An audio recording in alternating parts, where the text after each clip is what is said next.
তারা এখন ভিন্ন ভূমিকায় অবতীর্ণ হয়েছেন। মানুষকে কষ্ট দিচ্ছেন, চাঁদাবাজি করছেন, দুর্নীতি করছেন, মামলা বাণিজ্য, দখল বাণিজ্য করছেন। শুধু তাই না, এখন নির্বাচন সামনে রেখে সম্ভাব্য নির্বাচনী এজেন্টদেরকে ঘরে ঘরে গিয়ে নাকি তারা হুমকি দিচ্ছেন। ভুলে যান, সেদিনের কবর রচনা হয়ে গেছে। আমার ভোট আমি দিব, তোমারটাও আমি দিব, এই দিন এখন আর নাই। আপনার ভোট আপনি দিবেন, আমারটা আমি দেব ইনশাআল্লাহ। আপনার পছন্দ মতো আপনার ভোট দেন, 18 কোটি মানুষ তাদের পছন্দ মতো তাদের ভোট দেবে। এখানে আবার গায়ের শক্তি, কালো টাকা, ইঞ্জিনিয়ারিং এবং ম্যানুভারিং কিছুই মানা হবে না।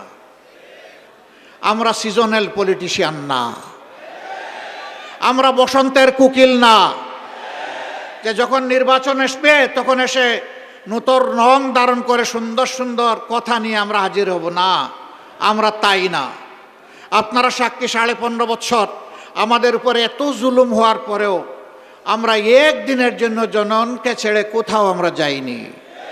এই মাটি কামড় দিয়ে আমরা ছিলাম। আল্লাহ আমাদেরকে এখানে রেখেছিলেন। দফায় দফায় জেলে গিয়েছি, ঘর বাড়ি ছাড়া হয়েছি, অফিসে ঢুকতে পারি নাই, কিন্তু বাংলাদেশে ছিলাম। এখনো আল্লাহ রেখেছেন।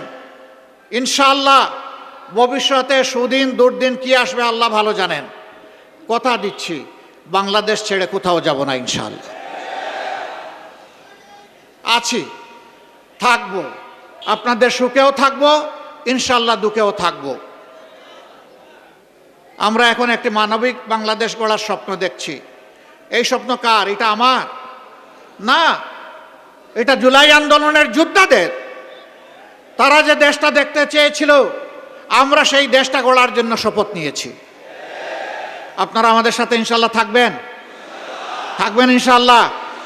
আলহামদুলিল্লাহ। তাইলে 12 তারিখের টার্নিং পয়েন্টে জাতির বাক বদলে দেওয়ার জায়গায় ঐতিহাসিক দায়িত্ব আমাদেরকে পালন করতে হবে ইনশাআল্লাহ।